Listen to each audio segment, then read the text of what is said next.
This is Bobby Okereke, inside linebacker for the Indianapolis Colts, and you are tuning into the Blue Stable Podcast. And welcome back to the Blue Stable Podcast. You are riding with Michael Pivia, Destin Adams, and Rashad McGinnis to the stable. Everybody, you are here. Obviously, guys, we got Rashad back. Rashad, come on, man. How you been since we last saw you last Christmas? How you been, man? A man go to Disney World and come back and loses his spot. I lost my spot to a writer. Shout out to Zach. You did an awesome job filling in, man. I really appreciate you stepping up. But, man, Disney World was awesome, man. I got a lot darker, in case you haven't noticed. My sexiness is gone a little bit. I'll get it back. That mail truck is not doing me any favors either, so I don't know. I probably won't lighten up until October, November, somewhere around that time. So just to count on the Rashad travels this offseason. No. We got the Super Bowl right before the offseason. We got right before. We got Mobile. We got the draft. We now we're going to Disney World. That's supposed to be right after the Super Bowl, Rashad. You got the order all kinds of mixed up, I guess. But I mean, it was hard to fit in that busy schedule, I'm sure. I just want to say the next 6 months will not be like the first 6 months. I can say that. A trip to Indy is all I have left in me. That's it. I'm trying to see what that salary is for a mailman. God damn. I'm broke as hell too. I'm glad I'm broke. I don't have any money. He risked it all for the Colts, man. I really did. I mean, did you see the suit he wore to the draft? I bet he's broke. I bet he's broke. Well, guys, once again, welcome to the Blue Stable Podcast. We're gonna start talking about Terry McLaurin and other receivers, maybe even realistic receivers that are available right now. We're gonna get into position rankings. We're gonna get into possibly Isaiah Rodgers popping off this year. But of course, support for the Blue Stable is brought to you by Manscaped. Get 20% off and free shipping with the code BSTABLE2 at manscaped.com. That is 20% off with free shipping at manscaped.com and use BSTABLE2. Use your confidence and always use the right tools for the job with Manscaped. If you guys want to help us grow, make sure you comment in the comment section. We are on the road to 1K subscribers. We're not there yet, but we do need your guys' help, because if you do, who knows? There might be some type of giveaway when we reach that goal. So while we're getting to talking about Colts, you get to clicking that subscribe button. All right, let's get the show started, ladies and gentlemen. Destin, Rashad, there's been a lot of talk. Obviously, a lot of talk with Scary Terry McLaurin, former wide receiver. I think it was at some place called Ohio State or some place that really sucks. I don't know, but they don't produce much there, but he's a good product that has come from Ohio State, going through a contract dispute.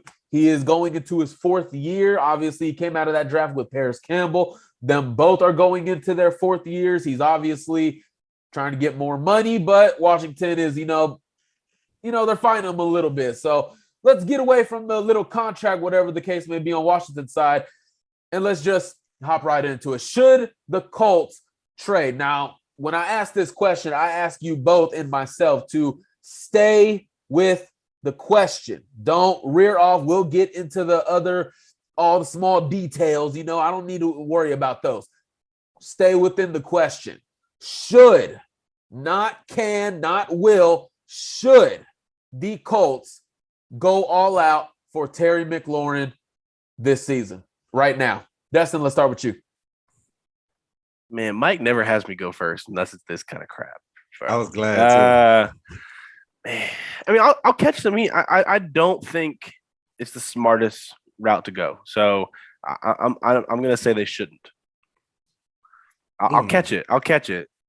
Now, am I gonna be mad if it happens? That's a different question. But I'm gonna say they shouldn't do it. Why they shouldn't? I just think. I mean, he asked me not to go into all the details. Rashad, hold on. Now you getting ahead of me, Rashad. You getting ahead of me. Rashad, let us know, man. Should the Colts go out for Terry McLaurin? Can I ask a supporting question? Okay. What is the compensation? If am I going off the same compensation? Oh no, AJ Brown? That's not fair. That's not fair. Hey, no. Should the Colts go after Terry McLaurin? It is a yes or a no. This is some bull. No. Nah, it ain't some bull. I'm gonna say no. I'm gonna say no. Okay. No. We're getting no's because they can't get in the little details, you know. Right. All right. So now I'm gonna say yes because screw both of y'all. I'm trying to get Matt Ryan a championship because he'll actually use these weapons we have. I'll say yes, they should. Now let's get into y'all's favorite part. Destin, let's start with you again. Now let's get going with Destin, guys. Destin, what do you think? Can it happen? What's the likelihood of it? And why do you think the Colts should just maybe go with it or just stay where they're at? We've seen other people report it as well, but I've heard it multiple times this offseason that Terry McLaurin is one of the guys that the Colts like around the league. And if there was a way that it could make sense in their round of compensation and their realm of contract wise, do I think they would do it? Yeah, I just don't know if that's realistic. I do think Rashad kind of mentioned it earlier. The AJ Brown area is probably what you have to base it off of, but it's probably going to take more. I just don't see a way that they go that route of trading him. I mean, we've seen Washington be very stingy with star players before. They're not scared to use the franchise tag. They're not scared to prolong this debate to this holdout from Terry. And the moral of it is he's going to end up playing because the tag is not a disrespectful number. He's still going to be in that top 10 realm of being paid. I believe it's top 5. So he's still going to get a good amount for that 1 year. I understand he wants the stability and the money, but it's just a little tough to get that every now and then. I don't think it's going to happen. I think the likelihood's very low, like below 10% low. I think it'd be great. An Indy kid, grew up a Colts fan. You can go on his Twitter and just look up Terry McLaurin's @ Colts and just find countless tweets that the dude has put out over the years in the 2014s and college and high school years and everything for him. But I just don't think the compensation will line up with what Ballard has, how he has operated in the receiver market in the past for Terry. Yeah, not to piggyback off of everything that Dustin said. I think I made it kind of clear in my tweet for those of you that didn't see it. The AJ Brown pretty much package, or you can call it the DeForest Buckner package as well. You know, you're giving up pretty much a first-round pick, and you have to extend a guy immediately for it to make sense. The receiver market is calling for around $24 to $25 million for receivers right now. With Michael Pittman up pretty much in a year, basically a year or two, you're going to want to kind of limit the amount of spending you're doing at that position because you know you have a guy that if he produces this year, he's going to be in that same boat come next year. You know, Michael Pittman's going to be the same way. So you want to bring in, what I think you would prefer to do is bring in a veteran that's getting paid a solid number, but not in the 20s. You know, a guy that's making about 14, 15 million, a guy that's really productive.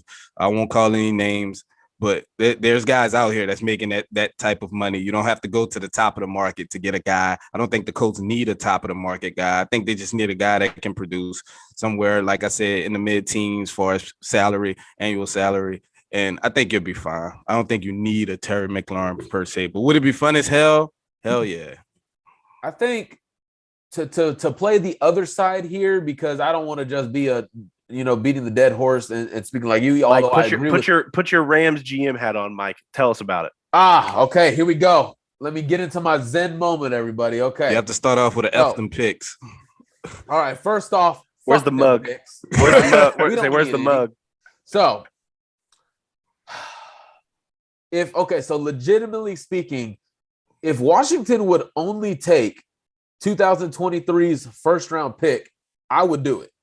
Why would I do it? Because you're only giving up one pick, so you're not really,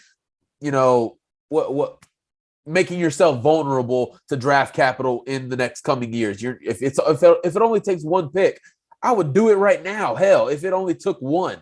So why would I do it? Because again, you already know a big contract is going to come off your books soon. A couple of them, actually. Ryan Kelly, he's going to be in his 30s by the time a new contract is going to go. Does Ryan or does Chris Ballard want to do that again? Maybe not. He's got Danny Pinter. He's got Will Fries, as Destin has said many times. The Colts love him. We got guys that can be in here cheaper, but also Matt Ryan. Again, this is a 2 to 3 year thing where his contract is going to come off the books. Paying Michael Pittman won't be a problem. And I think with those contracts coming off the books, and especially Grover, like we talked about in last week's show with Zach, in this new scheme, he could be dealt, or when it's just his contract's up, no more money. So, and then you got other players, of course, but it can work. Why? Because, again, like I've always said for everything, maximize who you have at quarterback. He's not 32. He's not 33. Maximize what you have. Get better and better and better. Don't just stay stuck in the mud and just say, you know what, I like where we're at. No, be greedy. I want more. I want more. Michael Pittman and Alec Pierce, that's not enough for me. I need a freaking scary Terry McLaurin in here. That's what I need. That's what I need to bend these damn corners over and just get them out of my way and beat them. That's what I need. I would present it that way. But if that's not an option, now, again, closing remarks before we move on from the scary Terry thing. I need a McLaren, and Michael need a McLaurin. Okay, I can do it. Neither one of us is going to get it, so I just figured I'd throw that out there. See, I agree in the mindset of salary cap.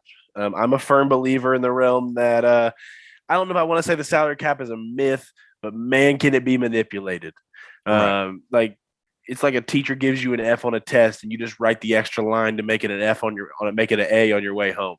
The salary cap is something you can alter because there's just multiple loopholes in the system to give the guys the money they need and not make it hit the cap hit. It's just all about if that is the route they want to go. The problem for me is I don't know if you can just keep giving up first round picks willy-nilly and not seeing the similar Rams-like outcome. You can't just keep giving up, like, because the Rams, they said F the picks. They did. They literally did. But they saw, like, they just won a Super Bowl. They've been competitive in the playoffs before that. They went out and got a quarterback to do that. We just went out and got another one. And obviously we're really good at going to getting new quarterbacks. But eventually giving up first, you just have to see an outcome. So, I mean, if you go get Terry, that's what they decide to do. To me, it's AFC championship or bust. You have to win the AFC South. I think you already have to win the AFC South. Yeah. But if you deal another first, like, you're just up in the ante of what this season has to be, in my opinion. How old is Terry McLaurin right now? Just asking. I'm looking it up right now. Just talk. I'm a guess 25 or 26. So he's 26. Well, I don't know. This is my guess. I'm guessing 25 or 26. 26. I was right. Okay, Man, so he's 26. Right. If you give up that first round pick, it's not going to hurt you because it does. But it just depends on what the outcome of the year is. Like, because you can't just win the AFC South, be a first round bounce because of how the AFC is, and we draw the Chargers in the wild card. Something crazy like that. Well, the AFC playoffs are going to be ridiculous regardless. So, and I understand that. So, do you want to risk a first round pick in a time right now where you're going to go? The Colts team could be great. We could talk off season about this. This roster is as good as we've seen in the Ballard era, in my opinion. But you're going to run into Mahomes, Allen, Herbert, Burrow, and that's just in the AFC. Yeah. I just don't know if I can get on board for giving up a first round pick for a position that Ballard's not even attempted to draft in the first yet. I'm gonna tell you, I'd be totally on board if Ballard was working with a quarterback that was on a rookie contract, and that's one thing I have yet to see with Ballard. And I almost wanted to tweet this earlier. I would be interested to see Ballard get a chance to work with a roster while he has a quarterback on a rookie contract, because that just opens up so many things. You see teams like the Dolphins go after Tyrik Hill. You see different people willing to spend when you have a quarterback. The 49ers are willing to give Debo a big contract because they're offloading Jimmy G and they have Trey Lance. The Eagles going out to get A.J. Brown.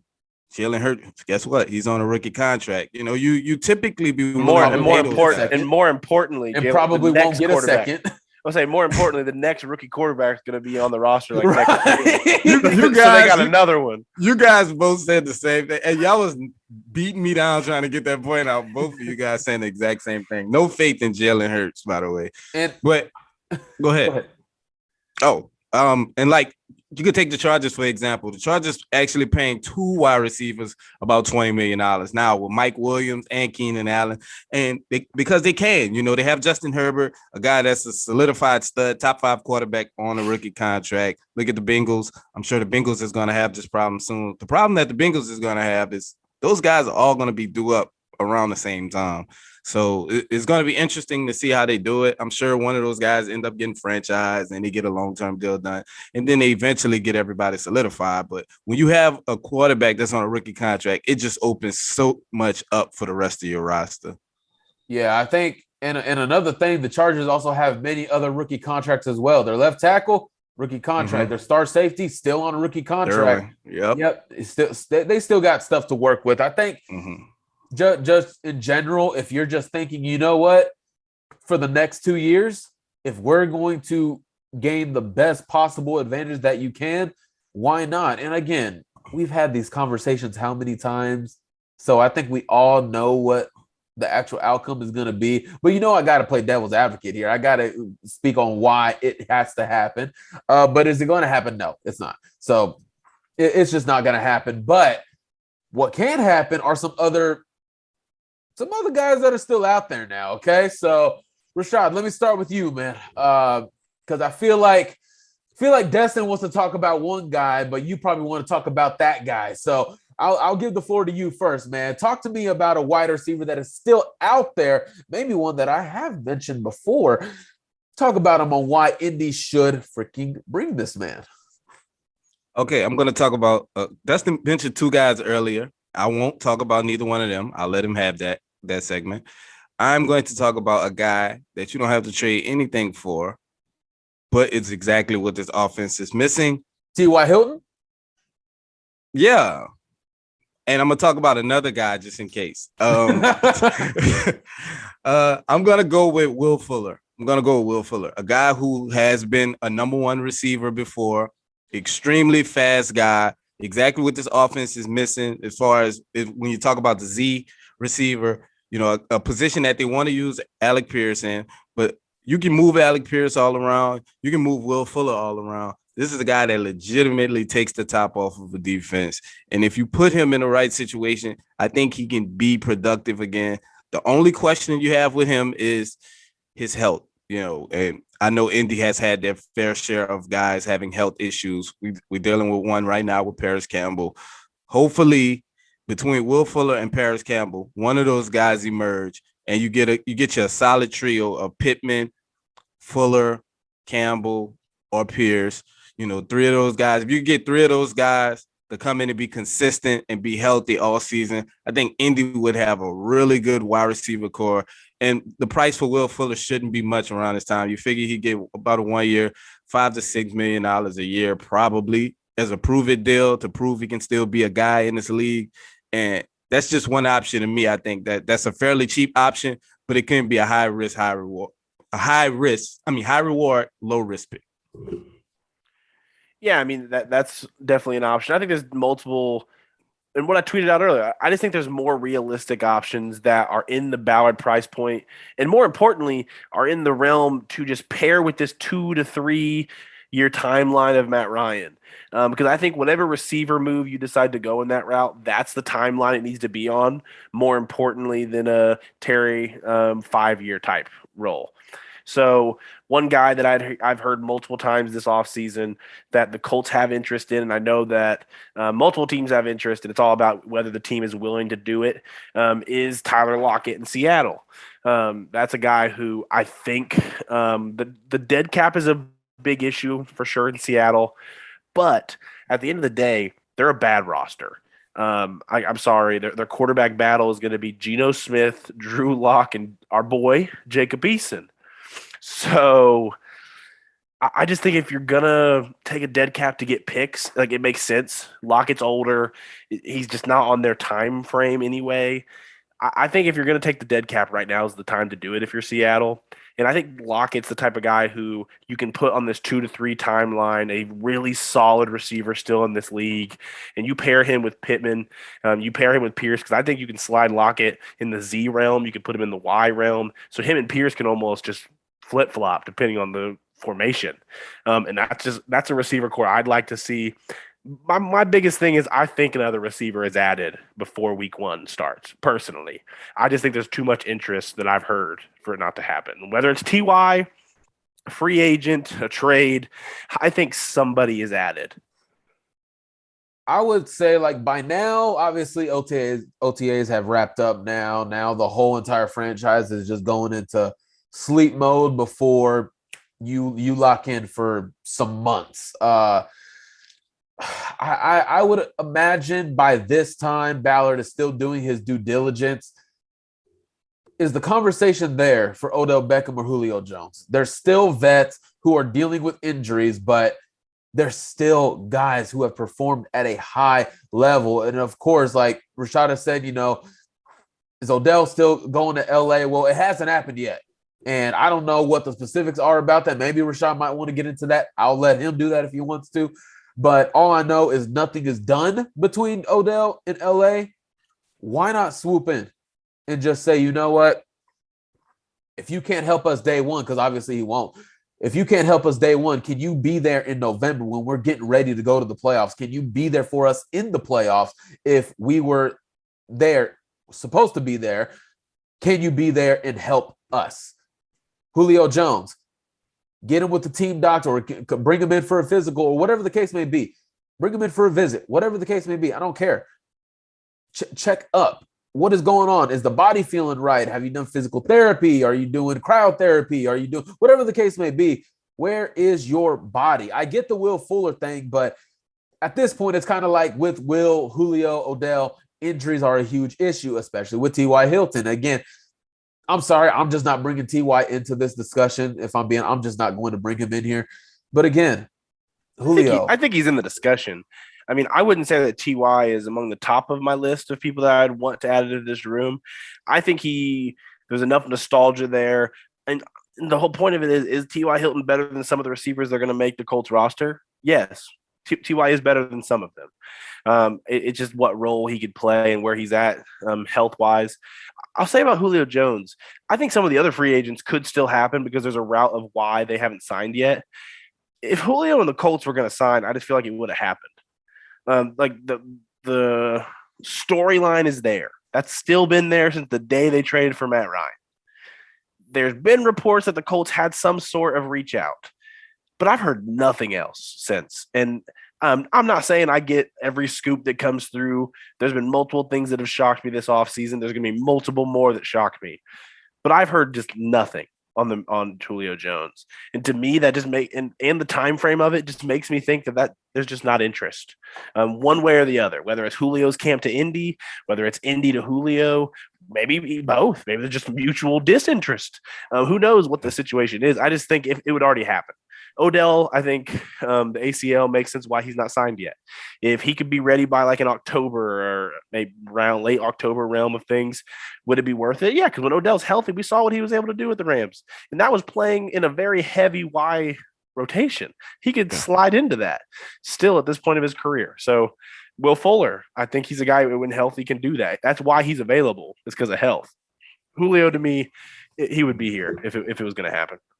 I agree with that. I agree with that totally. And on the Odell front, me and Dustin discussed Odell earlier this week, and I was telling him, I talked to him the same day as the Super Bowl, the same day he tore the ACL, and he did say that this one wasn't as worse as the last one.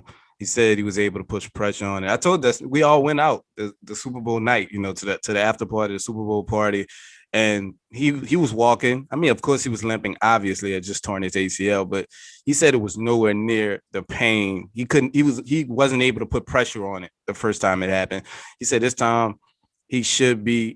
He's thinking about 9 to 10 months tops, and that was in early February, first week of February. So I told Dustin that I expect him to be back October, November at the latest, because he's a fast healer, man. He's one of those guys. He's going to work his ass off to get back in the top-notch shape. And we saw the type of effect Odell can have on the team. It was sad to see Robert Woods go down as soon as Odell got there, so we never got to see that trio. But Odell stepped right in, man. Like after a couple of weeks of getting familiar with the system, he slided right in, was a factor all the way up, even in the Super Bowl game. He caught the first touchdown for the Rams. he's just that type of guy that demands a double team, and I think he would be the perfect complement to a guy like Michael Pittman. So I would be excited to see if that was a possibility. But all signs, that everything that I've heard so far is that he'll be back with the Rams. He had the surgery with their doctors. He's out there currently rehabbing. It just seems like all signs point to the Rams, unless something goes terribly wrong between now and whenever he signs his contract. But come on, Odell Beckham Jr.'s personality just screams Indianapolis, right? Not LA, not New York, right? Indianapolis. Come on, guys. No, can't do it. Well, fuck the Rams because there's nothing special about them. LA's overrated, so why would anybody want to go there, right? Everybody should request a trade, even the coaches. Trade me out of here. So nothing special about LA. They're probably as good as what's that XFL team, the Buffaloes or something, whatever the case may be. XFL, wow. Yeah. What's so special about them, They just won the Super Bowl, nothing big. But anyways, guys, that has been this segment. Of course, we're going to talk about Isaiah Rodgers. Whew. So I'm not sure if y'all have been on Twitter lately, but Isaiah Rodgers got some time on his hands. He's got some time, clearly. And he has been responding to everybody. Apparently, Destin, I didn't know this. Isaiah Rodgers was drafted as a wide receiver. I did not know this. Apparently, that's what's been said, and he took notice of it as well, and we were all laughing together. So coming into this, of course, Isaiah Rodgers looks primed and ready to be cornerback too. I've spoken on it, on maybe am I against it or do I have questions about it? But I have asked around. Boy, Isaiah Rodgers was making plays. He was making plays out there in minicamp. And what are you going to take from minicamp? There's only certain things you can only really take that are a real indicator for what's to come. But as of right now, we've heard great things. So, Rashad, let me start with you, man. Isaiah Rodgers taking this next step and this next step. Technically, we actually need him to take this next step, if we're being honest. Is it maybe hopefully not too much pressure on him? And do you think he can hold up? Because we have 17 weeks of really good receivers he will face. I got a bone to pick with Isaiah Rodgers, man. Isaiah Rodgers has been responding to everybody's tweet but mine. And my tweet is the one that got all of this hoopla started, and I'm upset about it. He's been commenting all around it. People that's been replying. Did he at least like it? No, he didn't like it. He didn't retweet it, but he's been liking and retweeting everybody that has been responding to my tweet. I'm upset, Isaiah Rodgers. I know it's probably because I don't follow you. I just went followed you too, by the way. So you don't have to hold that gripe against me anymore. But now, on the serious note, I talked to a couple of guys, a couple of people that was just around, that was around OTAs, and they was raving about Isaiah Rodgers. They say he was clearly the best player on the Colts defense at OTAs. I was floored when I heard the reviews that he was getting. Stephon Gilmore had a little injury early on in OTAs, a little bug he was shaking off. So Isaiah Rodgers was taking all of those snaps as the number one cornerback until Stephon did make his return and ended up catching an interception in one of those practices off of McLaurin. But Isaiah Rodgers, man, he was making play after play, keeping up stride for stride with guys like Paris Campbell, speed guys. He just showed the maturity. And I think the experience that he was able to get a couple of seasons ago when the Colts made that playoff run and we played Buffalo, and he had a couple big plays in that Buffalo playoff game. He carried that into last season where I think he played well in the spots that he was called up on to play. I think this will be the first time where he has the inside track to be a full-time starter. And I think getting those reps in those important moments was huge for his development. And I think it just gave him confidence. A guy that got drafted late, didn't go to a real big school, but he doesn't lack in confidence, man. And the rare ability he has is when he does get beat, he has the crazy closing speed. And I'm just glad to see that he took that next step. That's going to be also important because when you move the Rockets in, I know you replaced them with Stephon Gilmore. You're going to get targeted a lot when you're across from Stephon Gilmore. So that's going to be a big focus on other teams to attack him. Kenny Moore's in the slot. He's not going to get picked on as much as Isaiah Rodgers will. So you're going to have a target on your back early on. So it's important that you establish yourself early in the season and let people know that I'm not going to be the one to get picked on in this secondary. Yeah, I mean, people have nothing but positive to say about what Isaiah Rodgers is doing at OTAs. I've said this from the moment the Gilmore signing happened.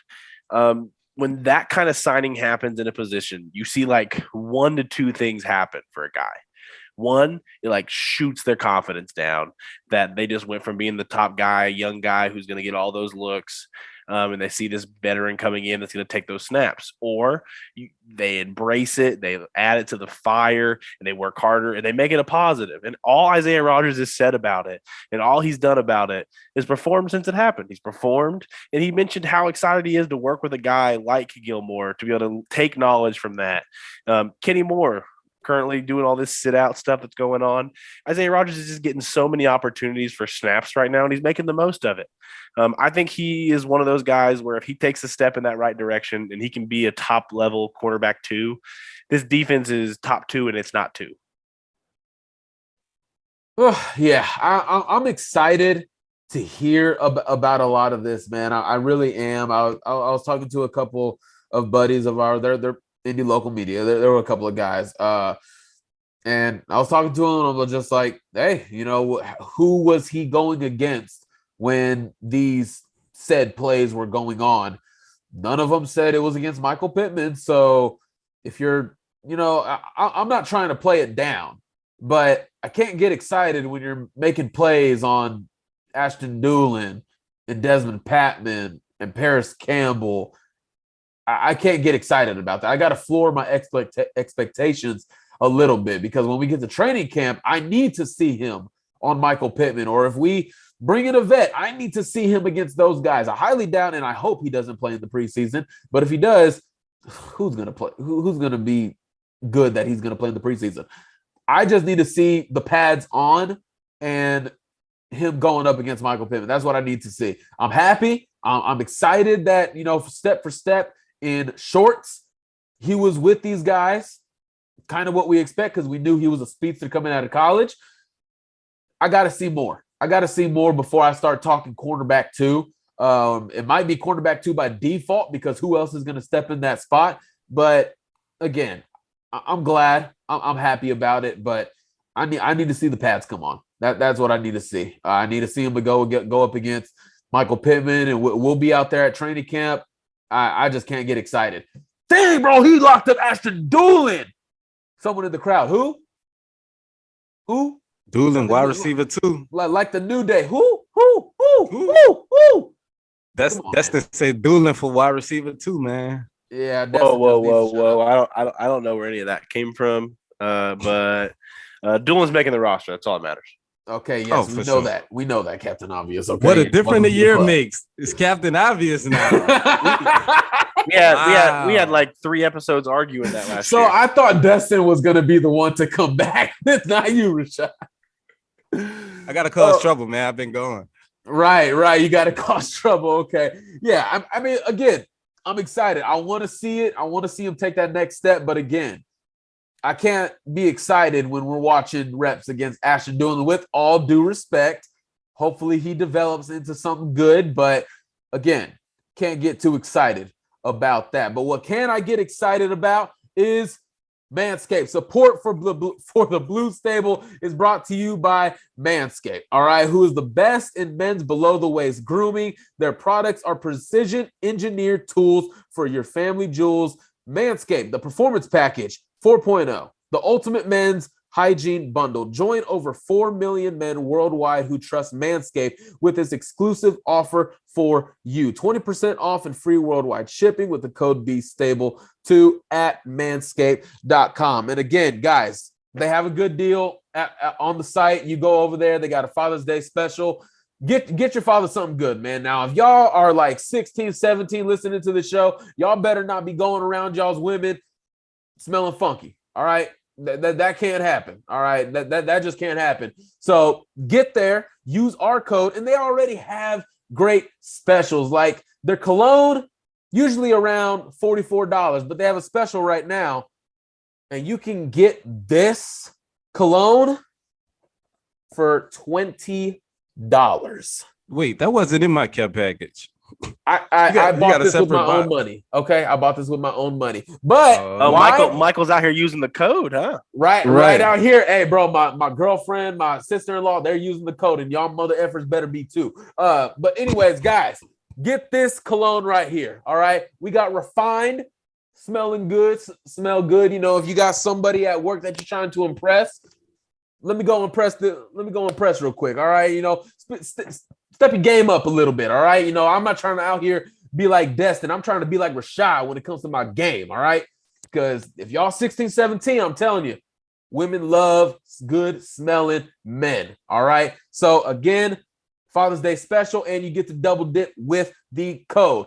What we're going to dip into right now is these position rankings featuring the wide receiver and the corner position. Now, let's get started with the wide receivers. I feel like we're going to have a lot of names, but I feel like I want to get whoever's going to piss me off more out the way. Destin, go. Let's go with you first, man. Let's go with you first. What you got for us? So we're starting just to replay it real quick. I like to block Michael out sometimes when he talks. But we started with receivers or corners? Receivers, right? All right. Receivers. All right. I'm going to start at 1 and go to 15, similar to how we did it last week. Save all the applause till after, of course, of this beautiful list. But at 1, I'm going to go Devonte Adams still. I know Cooper Kupp just had a crazy season, but Devonte Adams, I just feel like he's on another planet. Cooper Kupp, I have it 2. The season he had last year, I feel like he deserves to be that high. 3, I got Justin Jefferson. 4, I got Stefan Diggs. I think Stefan Diggs is a top 3 route runner in football. I just don't think route running gets weighed enough in these kind of things usually. And because of that, I'm going to weigh it as much as I want. So if you're listening and you hate that, sit down. At 5, I have Tyrik Hill. I know some people are going to be mad he's only at 5. I'm really curious to see what the drop-off to Tua looks like for him. I'm curious to see what the lack of deep balls does to his game, but I'm going to keep him in the top 5. At 6, I'm going to go Debo Samuel, weird unicorn-type receiver whose usage, I don't know if it's going to be able to hold up, but the season he had last year, and if he can replicate that, he's just a unicorn-type guy at the receiver position. At 7, I'm going to go Mike Evans. I think Mike Evans is underappreciated in the NFL. I do. I think Mike Evans is underappreciated in the NFL. And that's just my personal thought on it. I think people that like to say he's the number 2 receiver in Tampa, I don't get it. I think Mike Evans has just been a dog since the day he walked into the NFL scene, and he's that good. At number 8, I have DeAndre Hopkins. That's a little low. Dude just got suspended for PEDs. I think we saw a little bit of a step back last year even. I'm going to keep him at 8. And you can clown me for it in a second. At 9, I got a youngin. At 9, I got Jamar Chase. I think he's a young dog, man. Like there's something about that kid that I just think he's going to be. If his second year jump is drastic from the rookie season we just had, like we might be talking top 4 next year. At 10, we got an older folk, but just so good, Keenan Allen. I think Keenan Allen's another guy who's underappreciated in the NFL. At 11, I'm going to go CeeDee Lamb in Dallas. I think CeeDee Lamb is that good. I think the situation in Dallas has been weird. The injuries, the amount of receivers there. He hasn't been able to show it all the way, but I think when you see CeeDee Lamb on the field, he's that good. At 12, I have a receiver 2 in Chris Godwin. I think Chris Godwin, when he's healthy, is just that kind of guy. He gets that usage. He's able to do many things. He can play the Z. He can play the Y. I like that dual usage there for Godwin. At 13, I have Terry McLaurin. His quarterback situation makes it to where a lot of people might not have him in this top 15. And you can probably say that for the next 2 guys I'm about to say. But Terry McLaurin's at 13 for me. I mean, you can make the argument that Taylor Heineke's a top 2 quarterback he's played with, and that's just sad. I'm sorry, Michael. I was about to say that. Mikey's going to get upset with you. At 14, I have DJ Moore. A similar thing I can say about him is the dude's quarterback has just not been there. He still produces, and you don't see that for a lot of guys. And I think DJ Moore is that good as well. And at 15, I have AJ Brown, the former Titan. I'm curious to see what it looks like in Philadelphia because I just don't know how consistent of a sideline guy he's going to be able to be with Jalen Hurts. And I think that's really where a lot of his best work comes. But I like Devontae Smith as his number 2 there. So we'll see how they complement each other. But I have AJ Brown at 15. Roast the list. I don't have too much negative. We have a lot of the same guys. We just have different orders. Anyone on my list that doesn't make your list, just say it now. Oh yeah. DJ Moore is not on my list. DJ Moore is not on my list, and I think that might be the only one though. DJ Moore and CeeDee Lamb. I thought CeeDee Lamb would be someone that I was on my lonesome about. CeeDee didn't make mine. CeeDee Lamb is on my list, but not at 11. Yeah, no, Hey, that's fair. I like me some CeeDee Lamb. I also lived just outside of Norman when he was in college. So is there a little going towards that? Maybe. But I like CeeDee Lamb's game, man. And you can do anything with him. Chris Godwin's not on my list either. Just thought about that. All right. I might as well just give my list, right? I guess I'll go ahead and go next, and then we'll go with Rashad here. My number 1 is going to be Devonte Adams for all the reasons we already know. Number 2 is going to be Cooper Kupp. Number 3 is going to be Jamar Chase for me. This dude on a rookie year, I can't think of anyone else that comes into a franchise in 1 year and changes the entire franchise the way this guy did. He blew by everybody. Whoa. Everybody. You're giving Jamar Chase for one quick second. Don't interrupt me. That's a weird way to spell Joe Burrow. That's what I'm saying. Chase, he was. I'm sorry. I can't speak. What are y'all saying? Did you just speak on this podcast that Joe Burrow is not the reason that the Bengals have changed everything? So Jamar Chase has nothing to do with that. He has nothing to do with what Cincinnati did. Michael, you like to do that. You like to use that word nothing. Whenever someone makes an argument and we say one other person's name, you're like, oh, so this person does I just nothing. mentioned a name and then you brought up another name as if the other name I mentioned had nothing to do with it. Because your statement was the amount of impact he was able to flip an entire franchise around. That's what you said about Jamar Chase just now. All right. Hey, you keep going down your list. So I should have prefaced it. I was actually thinking in my head because I thought this would happen. Non-quarterback pass rusher. The two most important positions in football. That does make that statement a lot better. That does make it a lot better. I was thinking in my head, I'm just like, Jesus. So yeah, that's a pretty elite background. So Jamar, the dude just he changed life for everybody, basically, even for Joe Burrow. As great as he is, Jamar Chase made Joe Burrow better as well. And dude blew by everybody. He beat everybody. He was the ultimate weapon, a top 5 weapon in this year's NFL. What was he, like top 3 fantasy user? Like he was just too good. Number 4, I'm going to have Justin Jefferson. Dude is just a dog. Like even him. You know, he's had an impact on Minnesota. He's made in Minnesota relevant. He's made Kirk Cousins a little bit better than what he really is. Adam Thielen getting older, so Justin Jefferson filling in that spot. Have him at number 4. At number 5, I have let me see. At 5, I have I just had a notification coming. 5, I have Stefan Diggs. I have Stefan Diggs at 5. He's a real solid route runner. Changed life in Buffalo, obviously making them real contenders. We already know what that's about. At number 6, I have Debo Samuel. Y'all already know about my love for Debo Samuel. The dude does everything, even though he probably shouldn't be doing everything anymore, like lining up in the backfield, but playing anywhere. Dude just he gets open all the time, and he's a great weapon to have. Number 7, I'm gonna have Tyrik Hill. the speed alone just makes you that dangerous. You can just blow by anybody on the defense, and you're a weapon that can be had. Number 8, I have Mike Evans. Okay, for Destin, for you lover of Texas A&M, obviously.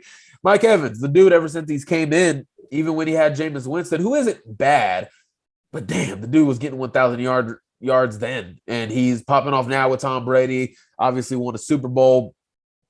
Dude just makes life easier for everybody. Number 9, I'm going to go a little bit higher on Terry McLaurin. I think what he's been able to do with the not so great talent at quarterback just screams to me how great you can be with a good quarterback. And that's not Carson Wentz, by the way. Slamming on your boy Heineke, Michael. Hey, man, I do love me some Heineke, but let's be real here for a second. He did play good. I mean, Taylor did some good things. Let's not put disrespect there, but come on now. Come on. But he's done it all. Whoever they put at quarterback, Terry McLaurin is balling out. Number 10, I got Chris Godwin. We already know about him. 11, I have DeAndre Hopkins. Maybe a little bit low, but again, been dealing with injuries, like Destin said. Got busted, gotta drop him a little bit. Number 12, I have A.J. Brown. The dude is he's really good, but I'm not entirely sure if he'll be top 15 this year because he's going to a situation with no quarterback. So unless he's getting jet sweeps and he's lining up in the backfield, then we'll have a separate conversation. But as of now, A.J. Brown is number 12 for me. Number 13 is going to be Keenan Allen. Again, a guy that not a lot of people think about. He went to California. Him and his brother, they were wide receivers there for the Golden Bears. He ended up getting to the NFL. Was already a stud when he got there.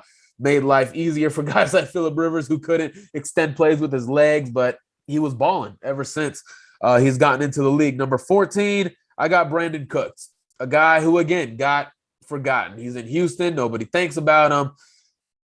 But the dude's just been balling. Where if it's been New England, if it's been LA, he's been a number 1 for every quarterback he's been with. He's been doing it a while, and I would take him on my damn team. Like, he'll make life easier for Michael, for Matt, for just everybody involved. Number 15, Destin. Tell me who 15 is. If I had to guess, I would go Mr. Michael Pitman Jr. Ding, ding, ding, ding, ding. We have a winner, ladies and gentlemen. Michael Pitman Jr. Not only do I grade on talent, but what did you do and what did you have to work with? Beat up offensive line, not so much of a great quarterback, no help in the wide receiver room, and you carried the passing offense. He did that in his second year. He did that. There were a couple of others that it was just real tough. But I do grade on what did you do, who was around you, what did you have to work with. Like a guy for CeeDee, who we talked about, CeeDee Lamb. He had other great players next to him. So I didn't see him take the weight of that offense into his hands. You got guys like Amari. You got guys like Cedric. You got guys like Michael Gallup. You got guys like Dalton Schultz. You got the running game. You got the offensive line. I mean, he's great. Absolutely. Probably 16, actually. But I've just seen Michael do a little bit more with a little bit less. So those are the wide receivers for me. Rashad, if he's alive right now. Rashad, real quick, before we get into your rankings, what jersey is that you're wearing?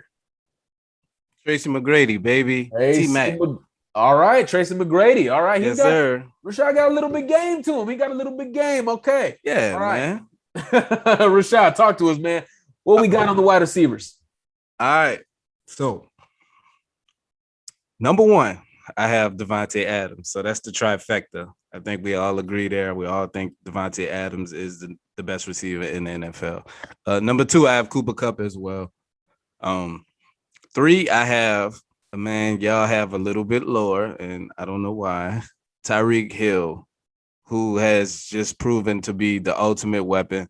I know maybe some people feel like that was a product of playing with Patrick Mahomes, so we'll find out more on him this year.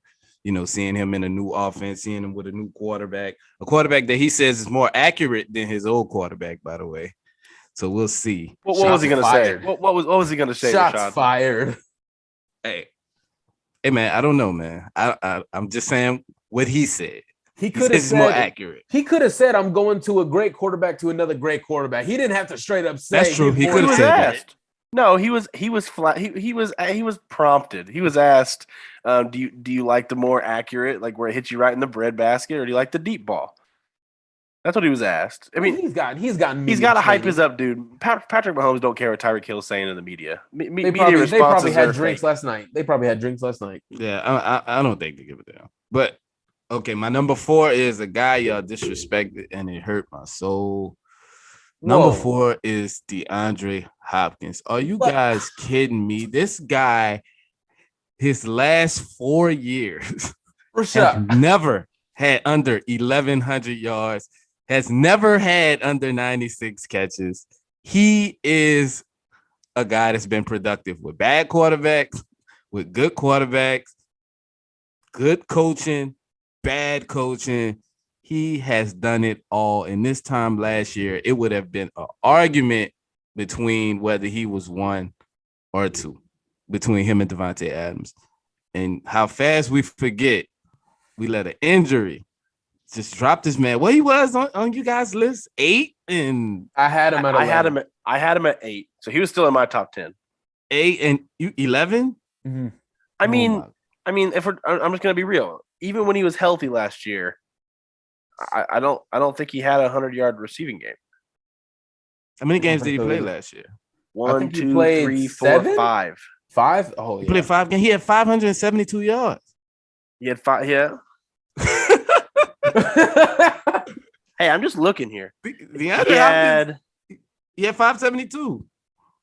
Well, these recent games are lying. Okay, he played more than 5 games. We're good. All right. He still didn't have a 100-yard receiving game last year. And he played in 1, touchdowns. 2, 3, 4, 5, 6, 7, 8, 9, 10 games last year. 10 games last year, not 5. Did not have a 100-yard receiving game. 8 touchdowns, which is probably more than some of the guys that was on you guys' list, by the way. I will say when Hopkins played last year in these 10 games, they were 8-2. But I'm just saying, not one 100-yard receiving game in 10 games. He was banged up. Ooh, he was terrible. And he was hurt. He was injured. And PED ended up apparently. Ooh, he ended up. Throw it in there. He had to throw it in there. DeAndre, I'm sure, there's so many things that can flag guys for PEDs. We're being 100% honest here. There's so many different things that can catch these dudes. The infamous horse tranquilizer. It doesn't mean it's like steroids like it used to be. Like there's like so many different things that count as a performance enhancer. So I just wanted to touch on that one though, because that was a big disparity that we had amongst each other, so that's why I wanted to touch on that one. My number 5 is Justin Jefferson. I mean, what more do I have to say about a guy that's had like back-to-back 1,400 yard, 1,500 yard season? Like he's ridiculous. He's a phenomenon. And I'm gonna tell you, I rank guys coming off your rookie year. I'm a little bit lower on you because I like to see you do it more than once. But once you do it twice, a guy like Justin Jefferson, I have to put you in my top 5 at that point. So that's why he's at number 5. Number 6, Stefan Diggs. You called him a top 3 route runner. I think he's the best route runner. I love his release. I think Devonte Adams has the best release off of the line of scrimmage. But I think for his route running, it's kind of awkward. It's not the traditional, some of the steps he takes. But the things he does when he's running routes is phenomenal. Ask Marshawn Lattimore. More on him later. Stefan Diggs is my number 6. Debo Samuel, my number 7. Mike gave a good explanation. I know Dustin called him a unicorn. Mike just loves Debo Samuel. He's been high on him since before this breakout season. So I give him credit for that. Debo's number 7. Mike Evans is number 8, just a model of consistency. A guy that's never not had 1,000 yards in the season, regardless of what quarterback or what coach, whatever system he's in. He's just a guy that consistently produces, not flashy. So you see guys like Antonio Brown come over there and get called the number 1, or some people say Chris Godwin's the number 1. It's the number 1 receiver is Mike Evans. And it's a reason why he doesn't see the single coverage and has the big explosive games is because he's the guy that teams are game planning for. Trust me, I know that. And they're not concerned as much with Chris Godwin, a guy that Chris Godwin does everything, pretty much for that team as far as lining up in a slot, being a power slot, a guy that blocks. He's good in the run game. Godwin's that type of guy, but Mike Evans is the stud receiver on that team. Hey, don't tell Antonio Brown that. That bozo went on a podcast and said, "Who get live more than me?" Yes, that's why who gets signed more than you? Because it's all these guys. How about that? That Mike Evans was 8. Number 9 is Keenan Allen, a guy that's just a technician, man. He is a route technician. He's always open, sure-handed. Another guy that just produces year after year. He had injury trouble in the past, but now that he's healthy, man, he is just one of those guys that always gets open, a guy that works extremely hard. Saw that up close with the Chargers. My next guy, number 10, rounding out my top 10 is AJ Brown. Just a guy that can do it all. Work from the slot, work from the outside. He's a running back when the ball is in his hands. He's a big play waiting to happen. As soon as he touches the ball, man, the Colts fans know all too well. And you saw the celebration we gave when he was traded out of the division. It was for a reason. He's a guy that's that explosive. He's rounding out my top 10.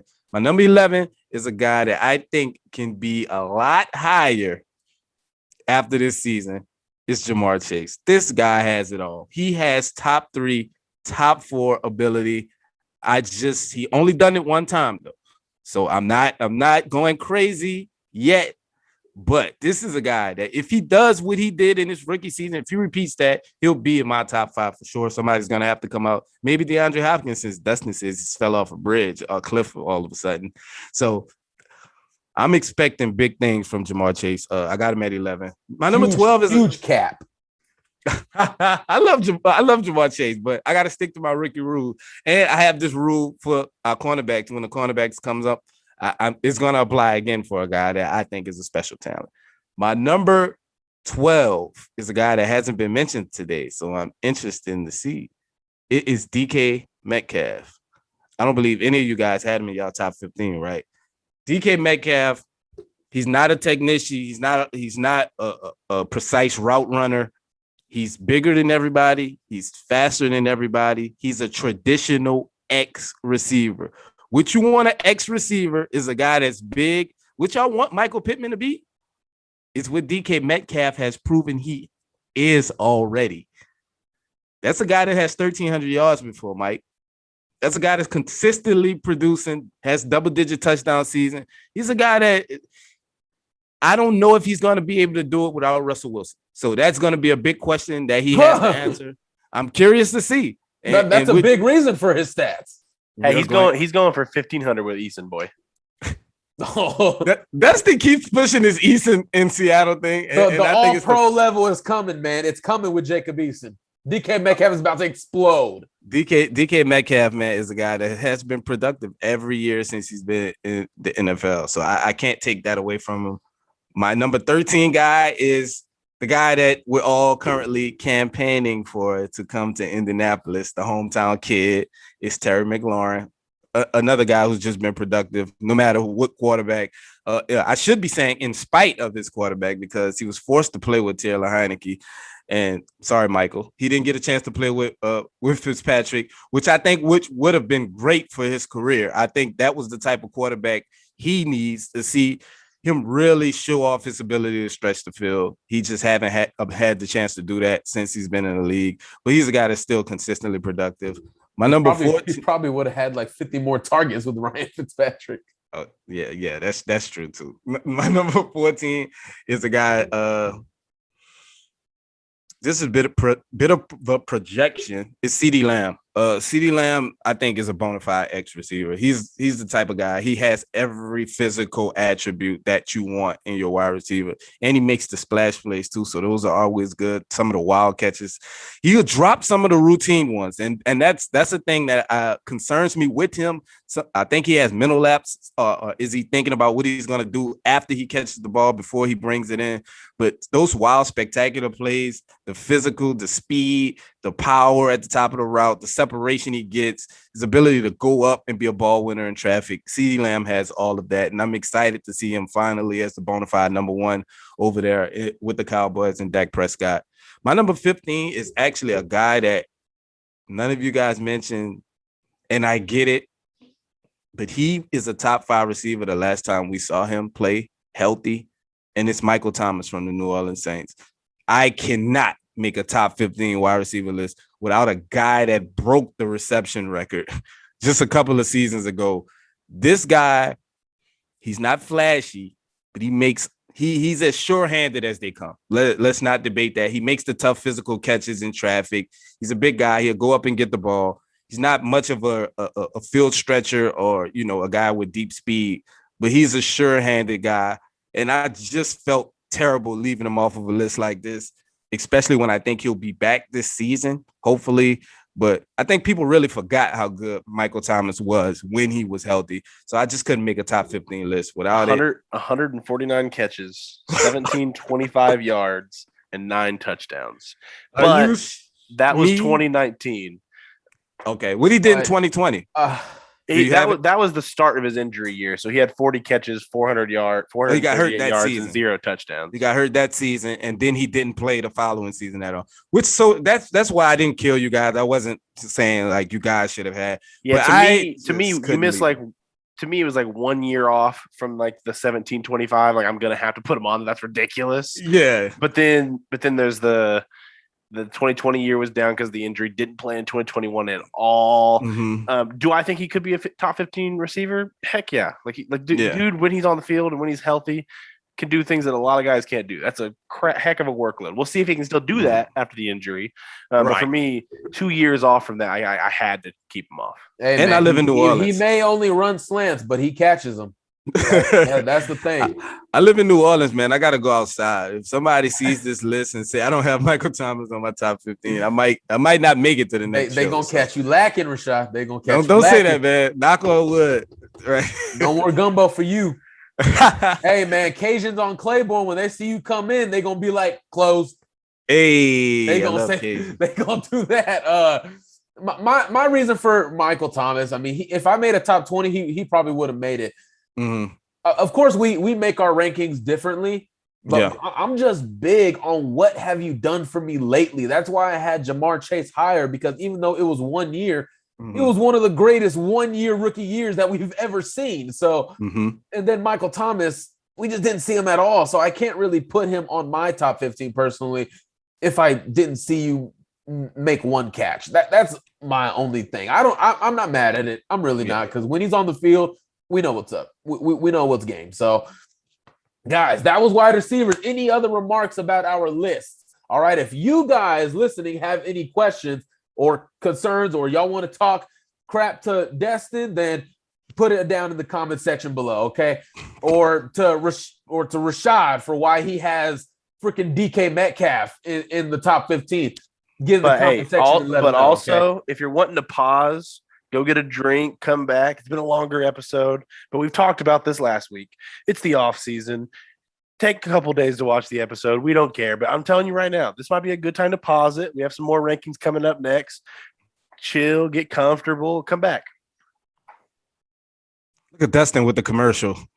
Right. Speaking of breaks, if there's like one snack that you have to go to, it doesn't have to be like candy or anything like that. If there's one snack you have to go to, what is that one?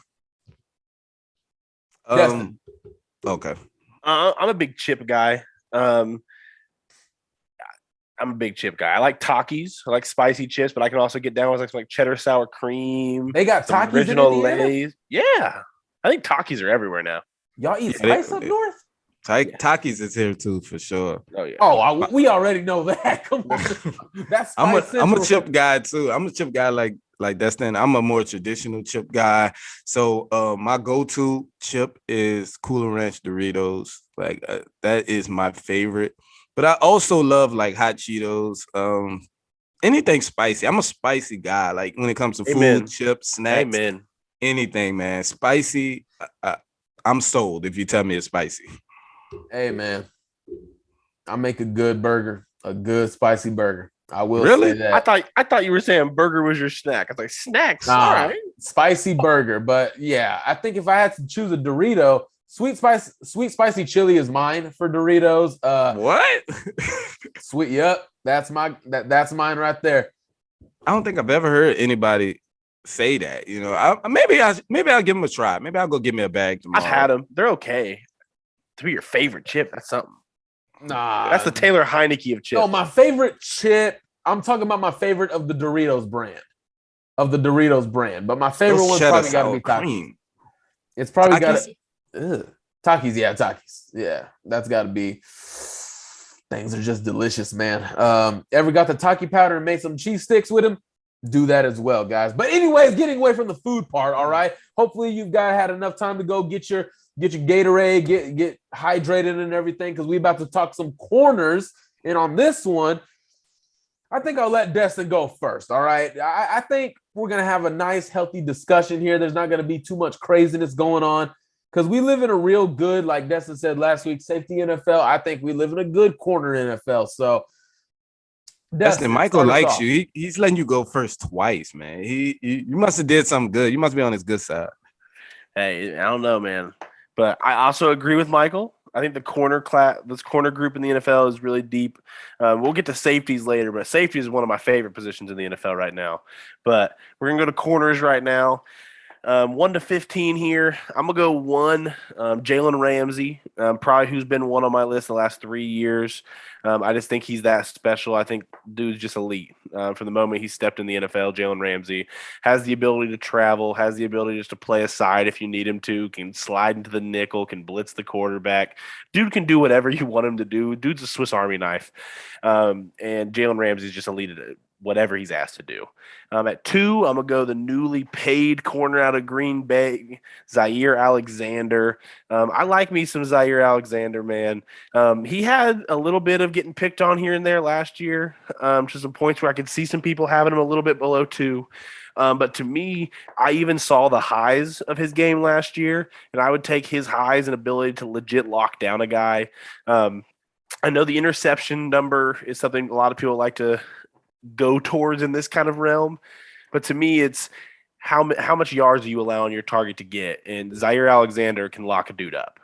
At number 3, I have a guy who can get the interceptions and do it. I have J.C. Jackson, who just went to the Chargers. I like me some J.C. Jackson. I think he's in the younger realm of it. Got his first big contract this offseason, moving over to the Chargers, and he's no longer a Patriot, so I can talk good about him. What is there not to like about J.C. Jackson this year? Mm-hmm. At 4, I have a little bit of an older guy that some people might not have in their top 5, but when he's done it so consistently well for so long, I'm going to give it to him. Darius Slay. I have Darius Slay at 4, a guy who I just think, again, can take away a guy when you need him to. At 5, opposite spectrum, younger guy. I'm going to go Is Aj Tyrell Jr., the corner for Atlanta. One of the big reasons I think Atlanta, especially with the Deshaun Watson situations going on, that they kind of lucked out that he didn't pick them. The rumored package included Is Aj Tyrell, and Is Aj Tyrell is special. Is Aj Tyrell is special. So keeping him is a big win for them, in my opinion. At 6, I have Zavian Howard out of Miami. At 7, I have Marlon Humphrey, who had a tough year last year, but man, that Baltimore secondary has so many injuries to it that I'm not going to hold it against him too much. At 8, I have Denzel Ward, who I think at his highs can be a top 5 guy, but some of his lows are just tough for me to keep him up there. At 9, I have Marshawn Lattimore, and if this list was just top corners against Mike Evans, Marshawn Lattimore would be number 1. Marshawn Lattimore just has something special about him when he has an elite receiver on the other side of him. At number 10, I have Patrick Surtain. Young guy, I know, coming up on the list, but I really liked what I was able to see from him in Denver. And again, just a very low completion percentage when it was targeted. And he was just like one of those guys that you just don't throw at. At 11, I have a Colt, first Colt on the day for the 2 lists for me. I have Stephon Gilmore. Gilmore, he struggled a little bit at first, but I think he got it together in Carolina. Again, was able to do a little bit of zone, a little bit of man, and was able to show again that he is able to lock a guy down and hold that completion percentage down. Because to me, again, the interceptions are cool, but I want a guy who can lock down a guy. And I think Gilmore was the right move for the Colts in that regard. At 12, this is going to be the first guy that many are going to consider can be a little bit of both in the nickel or the outside. I have Tre'Davious White. I think he spends most of his time on the outside, snap count wise, but he does a little bit of both, moving in and out. That secondary in Buffalo is nice. So that's one of the reasons I have him down a little bit, is I think he gets a little help in that regard, but I think he's still talented. At 13, I have James Bradberry, who is now a Philadelphia Eagle.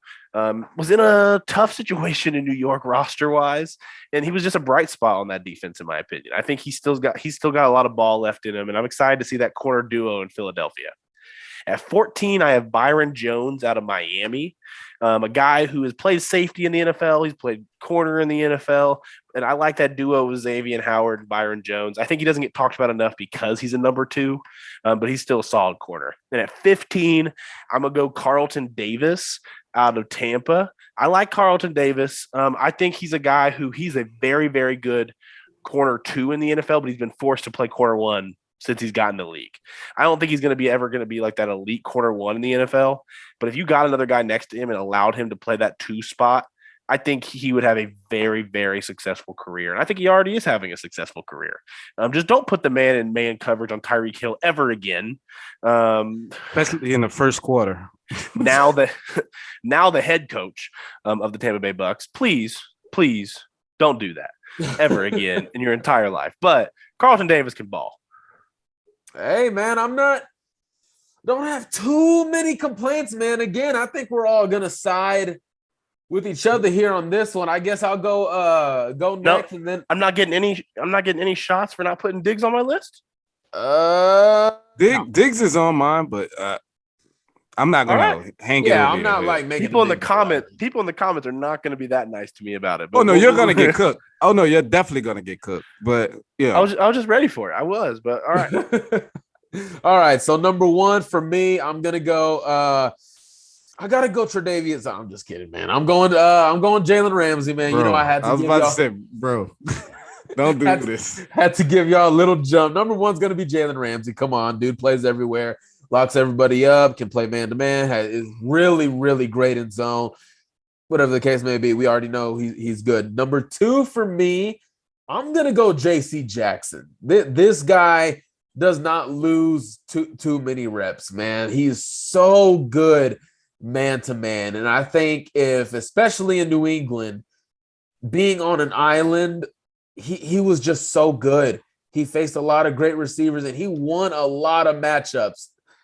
I have him at number 2. Number 3, Jael Alexander from Green Bay. Again, the guy, former Louisville Cardinal product. Dude is solid. Again, he can play long arms, outside. Hell, if you wanted to, probably do inside. He's just so good, dude. He's good. Number 4 for me, I really hope I don't oh, my gosh. Number 4 for me, I'm going Marshawn Lattimore. I'm going to go Marshawn Lattimore. The dude is, I'll say this. If you gave me a choice, if you said I have one trade I could do to upgrade this team, I would trade Kenny Moore for Marshawn Lattimore. I would do that. I think we all would. I think we all would. He is elite. He is elite. And I think New Orleans kind of, not being way too good this year kind of took people's attention away from them, and maybe it went to Cincinnati, maybe it went to the Chargers, maybe it went to Stafford and LA, seeing how he's doing. Marshawn Lattimore is elite, and I need to remind everyone of that he is one of the top corners in this league. Number 5 for me, I'm going to go Tre'Davious White. Obviously, he suffered horrible injury, working back from it, but again, he's still one of the better guys in this league. Number 6, well, surprising to me too, but I'm going Darius Slay. Guy in Philadelphia really held it down in the secondary in Philadelphia. You know there wasn't too much going on offense, so the defense had to, step up a little bit, and he was really the vocal leader of that defense. He played a lot. He called out a lot of things. He got these young guys in the secondary to stay on the same page. He's just a good vet, man. He's just so good. I think, we underrate him a little bit because, maybe he was in Detroit. Now he's in Philadelphia. He is good. Number 7 for me is going to be Is Aj Tyrell from Atlanta. I loved him coming out of Clemson. Really, really liked him. But, man, he's balling out. I know Atlanta does not have many, many great pieces, but he is one of them. Obviously, with Deion Jones, Kyle Pitts, Calvin Ridley when he comes back in 2024, he's good. And he's possibly the best or the second best player on Atlanta behind Kyle Pitts. And he's been so good. Number 8, Marlon Humphrey. Got to give love to this guy, man. He came into the league, obviously, from Alabama, been in Baltimore. Dude, a duo of him, Marcus Peters, has been really good for Baltimore.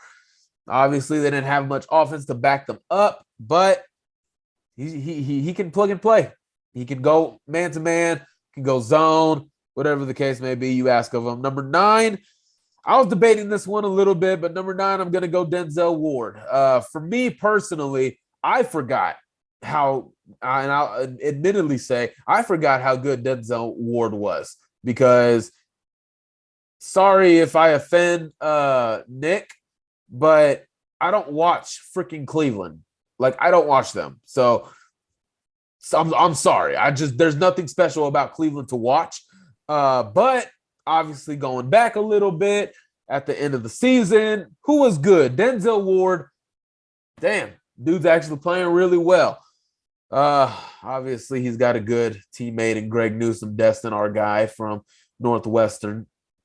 We got number 10, Zavian Howard from Miami. We got 11, Stephon Gilmore. It feels good.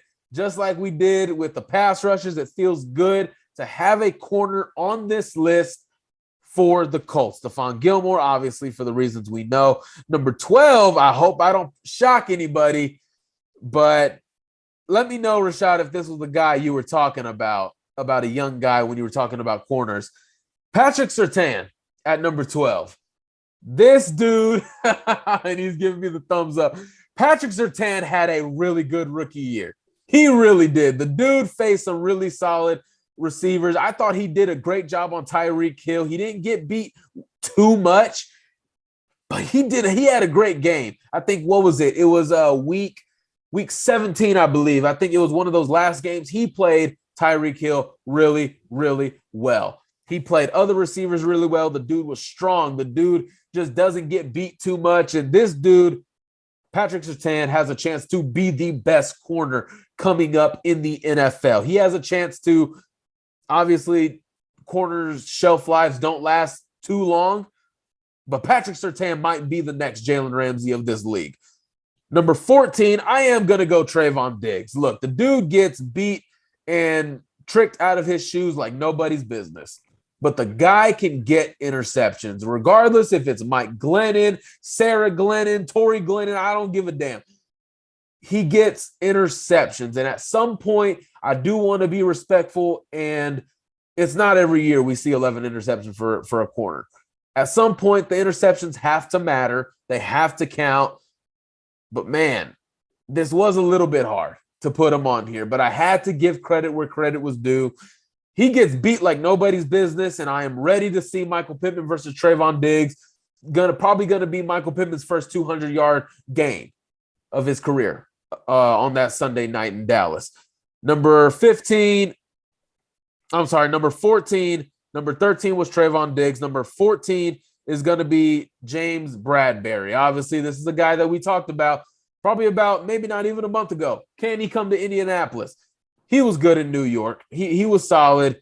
We wanted to get him. Obviously, we wanted to get him, but he went to Philadelphia. He was cut, signed with Philadelphia, but a vet who can hold it down in the secondary because New York didn't have too much talent in their secondary. James Bradberry was able to line up against the number one receiver all the time. He had some really good games. He won some really solid matchups against good receivers. Got to give him credit. Number 15 for me, I'm going to go Carlton Davis. For the reasons why Destin jokes about him, hates him, he is still solid. He does really good things well. He does have some knucklehead, bonehead plays, but he is solid for the most part, and that is my list. Any problems, any objections, any praise that you guys want to give? I think it's a solid list. Your list look like a lot like Destin's. Y'all got pretty much the same people. I think y'all have all the same people except the Diggs, right? I think so. Yeah, I think so. So then And Surtain. So you had Diggs. Yeah, I had Surtain. I had Surtain at 10. Okay. So you had him at 12? I had him at 12, yeah. Yeah, so I had him 2 spots higher. So basically we switched. He had Diggs on his list. I had Carlton Davis. To me, I just can't warrant putting the guy who allowed the most yards in the NFL on my list. He had Carlton Davis on his too, though. So I wonder was it who Byron Jones? That's who he didn't have. Yeah, Byron Jones. Yeah. So then Byron Jones wasn't there. But to me, I think Diggs is a very special turnover type player. And that's a skill in this league. Right. In my heart, in how I watch football and how I study it, I just could not make my brain put the guy who allowed the most yards on football on it. I just couldn't do it. And, I agree. If he makes the switch to wide receiver, then maybe we're having a different discussion about him in another list. I have him on my list just because, you know how you say you can't put the guy that gave up the most yards on your list? I can't not put the guy who had double-digit interceptions. Not on my list. So I can't. So I'm like the flip-flop of Destin, but he's not high on mine as well. Yeah. Let me get into mine. Let me go run through mine real quick because we have a lot of the same people. Number 1 is Jaylen Ramsey, self-explanatory. Number 2 is Jael Alexander. The guy's a flat-out stud. If you're looking for the type of cornerback that literally shadows guys, stays in the hip, he's great. My number 3 is a guy that I'm a little higher on than you guys is. My number 3 is Xavier Howard. He's a guy to me that he is a shadow type cornerback. He's literally on you through every turn, every break, but he also has the ball production too. See, a lot of guys has either one or the other, but he's a guy that don't give up a lot as well as have multiple seasons with over. I think he only has 2 seasons under four interceptions for the season. So the ball production is there. He has a double-digit interception season. Like he's one of those guys that makes a play on those 50-50 balls. Another guy that makes plays on 50-50 balls and has excellent ball production is my number 4, J.C. Jackson. That's self-explanatory. Number 5, rounding out my top 5 is a guy that injured, that was spent his second half of his season injured. It's Trey White. I'm a big fan, huge fan of Trey White. He's my number 5. Number 6 is Marshawn Lattimore, a guy that Mike Evans probably sees in his sleep. Number 7 is Marlon Humphreys, what he does in coverage, plus his ability to force fumbles, I think is an underrated characteristic of his ability to play outside and in the slot. His versatility is huge. Number 8, Darius Slay, a guy who's kind of just found himself and revitalized his career out there, with the Eagles. Number 9 is guy that got a big payday, Denzel Ward. He is a talented young cornerback, but man, he has some games where he get cooked. So that's another guy. After that, I'm going with the round out my top 10. I'm going to Stephon Gilmore. 3 years ago was Defensive Player of the Year. A Colt now, a guy that has the ability to lock up number 1s, lock up number 2s. We saw it. Is familiar with playing man, playing press coverage, playing off coverage zone. He's a guy, and he makes plays on the ball. His first game back last year, coming off an injury, he caught an interception for the Carolina Panthers. He's a guy that plays the ball really well, and so Stefan Gilmore is my number 10. Number 11 is a guy that led the league in interceptions, was Defensive Player of the Year candidate. I don't know why, but Stefan Diggs. We went through that already. My next guy, number 12, is Aj Tyrell, a guy that could easily be in my top 5, top 6 if he has another one of these seasons. Same thing I did with Jamar Chase. Same thing I'm going to do with Patrick Surtain. If these 2 guys do what they just did, if they're able to replicate that success, because Patrick Surtain is my 13th, so I just grouped him and AJ Tyrell together. If those guys do what they're going to take a massive leap on this list. They could be top 5, top 6 guys next year. Number 14 is Byron Jones, very underrated guy. He gets matched up with a lot of number 2s due to the success of Xavier Howard. He doesn't quite have the ball production Xavier Howard has, but he's a guy that has consistently produce high grades. I know we don't like the PFF grading system. He's a PFF darling. He's one of those guys. Byron Jones has consistently been good since he's left the Cowboys. And last, number 15, drum roll, please. Kenny Moore. I had to put a slot cornerback with the evolution of the position and the importance of it. And since we're not doing a separate slot corner breakdown, I have to put a slot corner on here. And if I'm going to put a slot corner on here, I have to put the very best slot cornerback for the last 3 years. It is Kenny Lamar Moore. I don't know if his middle name really is Lamar. I'm making that up, but it just flowed well. I have to go with Kenny Moore, man. He's the best slot corner. He's able to play outside in situations, in spot duty, but what he does in a run game, what he does blitzing the quarterback, Kenny Moore is the prime example. He's the model. If there was a picture of an ideal slot corner, it's Kenny Moore, man. Kenny Moore, the instincts, the quickness, the short area quickness, the footwork. That's my number 15 cornerback. I had to put a slot corner on there, so I had to put Kenny. All right. I think I wasn't anticipating any slots getting in here, but I am a fan, obviously, of Kenny Moore, so I'm not mad at it. Maybe if a slot's going to make the list, I mean, Rashad said it, you got to do the best one. It's Kenny. And right. The other big thing for it is, and it's the reason Kenny is having these contractual conversations right now. He is asked to do more than a slot corner. He picks up a lot in the blitz category for a team that didn't blitz a lot. He gets moved to the outside at times. He's going to drop back in a little bit deeper realm at times and play almost that like safety corner hybrid at times. Like the dude is asked to do a lot. Now it's a new defense. I'm not sure exactly if that same role is going to be picked like copy pasted. So we'll see what that looks like for him this next year. But I mean, if a one's going to make the list, it's got to be him. Absolutely. Yeah. I have no disagreements or anything like that. So, all right. Well, I think that'll wrap it up here for the Blue Stable podcast, everybody. Thank you all for staying tuned for, I don't know how long this went. I hope it wasn't too long, but again, it's the off season. Everybody has time, right? So break it up and enjoy it. I hope you guys enjoyed it. Again, guys, it is a special weekend. Again, if y'all want to get y'all's dad something, get over there to Manscaped. Obviously, the link to everything is below. Our weekly newsletter is back up. I do apologize to some of you that weren't getting it. It was a technical difficulty. We have that resolved now. You should have got one Monday. They will be going out Sunday. So if you haven't already, subscribe to that newsletter. All you got to do is your email, confirm email, not much more, no less or anything like that. And to help us grow, guys, make sure you comment, make sure you subscribe. And again, we are on the road to 1K. So Sunday is going to be pretty special because Juneteenth, all right, we have Father's Day, and I'm turning 24 on Sunday. Oh, wow. So, welcome to the 24s, Mike.